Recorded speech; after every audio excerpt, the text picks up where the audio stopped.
ಎಲ್ಲರಿಗೂ ನಮಸ್ಕಾರ. ಇವತ್ತಿನ ವಿಡಿಯೋದಲ್ಲಿ ನಾವು ಪ್ರತಿದಿನ ಬೆಳಿಗ್ಗೆ ಕೇಳಲೇಬೇಕಾದ ಶ್ರೀರಾಮ ಪಂಚಕ ಸ್ತೋತ್ರವನ್ನು ನೋಡೋಣ.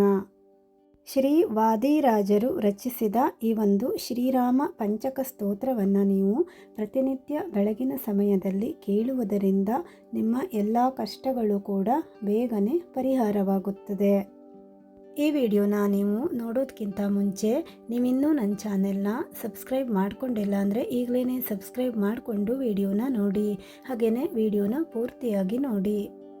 ಪ್ರಾತಃ ಸ್ಮರಾಮಿ ರಘುನಾಥ ಪದಾರವಿಂದಂ ಮಂದಸ್ಮಿತಂ ಮಧುರ ಭಾಷ ವಿಶಾಲಗಾಲಂ ಕರ್ಣಾವಲಂಬಿಚಲಕುಂಡಲಲೋಲಗಂಡಂ ಕರ್ಣಾಂತದೀರ್ಘನಯನಂ ನಯನಾಭಿರಾಮಂ ಪ್ರಾತರ್ಭಜಾಮಿ ರಘುನಾಥಕರಾರವಿಂದಂ ರಕ್ಷೋ ಗಣಾಯ ಭಯದಂ ವರದಂ ದ್ವಿಜೇಭ್ಯಃ ಯದ್ರಾಜ್ಯ ಸಂಸದಿ ವಿಭಜ್ಯ ಮಹೇಶ ಚಾಪಂ ಸೀತಾಕರಗ್ರಹಣಮಂಡಲಮಾಪಸದ್ಯಃ ಪ್ರಾತರ್ನಮಾಮಿ ರಘುನಾಥ ಪದಾರವಿಂದಂ ವಜ್ರಾಂಕುಶದಿ ಶುಭರೇಖಧ್ವಜಾವಹಂ ಮೇ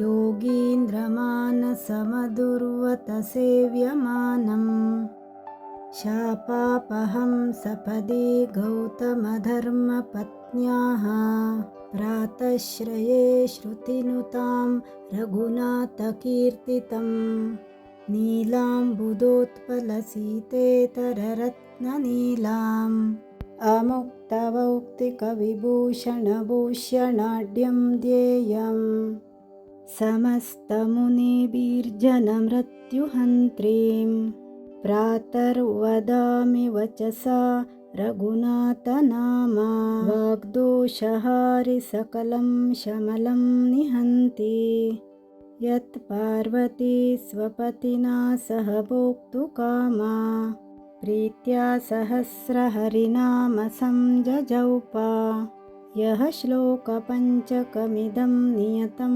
ಪರೇತು ಪ್ರಾತಃ ಪ್ರಭಾತಸಮಯೇ ಪುರುಷಃ ಪ್ರಬುದ್ಧಃ ಶ್ರೀರಾಮಕಿಂಕರಜನೇಷು ಸ ಏವ ಮುಖ್ಯೋ ಭೂತ್ವಾ ಪ್ರಯಾತಿ ಹರಿಲೋಕಮನನ್ಯಲಭ್ಯಂ ವಾದಿರಾಜಯತಿ ಪ್ರೋಕ್ತಂ ಪಂಚಕಂ ಜಾನಕೀಪತೇಃ ಶ್ರವಣಾತ್ ಸರ್ವಪಪಗ್ನಪಠನಾತ್ ಮೋಕ್ಷದಾಯಕಂ ಇತಿ ಶ್ರೀಮದ್ವಾದಿರಾಜತೀರ್ಥವಿರೇಚಿತಂ ಶ್ರೀರಾಮ ಪಂಚಕಂ.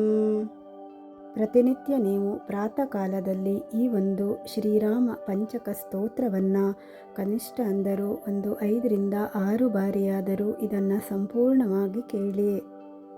ಇದರಿಂದ ನಿಮ್ಮ ಎಲ್ಲ ಕಷ್ಟಗಳು ಪರಿಹಾರವಾಗಿ ಹಾಗೆಯೇ ನಿಮಗೆ ಮನಸ್ಸಿಗೆ ನೆಮ್ಮದಿ ಸುಖ ಶಾಂತಿ ಕೂಡ ಲಭಿಸುತ್ತದೆ. ಈ ವಿಡಿಯೋ ನಿಮಗೆ ಇಷ್ಟ ಆದರೆ ದಯವಿಟ್ಟು ನನ್ನ ಚಾನೆಲ್ನ ಸಬ್ಸ್ಕ್ರೈಬ್ ಮಾಡ್ಕೊಳ್ಳಿ, ಹಾಗೆಯೇ ಈ ವಿಡಿಯೋಕ್ಕೊಂದು ಲೈಕ್ ಮಾಡಿ, ಹಾಗೆಯೇ ಈ ವಿಡಿಯೋನ ನಿಮ್ಮ ಫ್ರೆಂಡ್ಸ್ ಆ್ಯಂಡ್ ಫ್ಯಾಮಿಲಿ ಜೊತೆ ಇದನ್ನು ಶೇರ್ ಮಾಡಿ.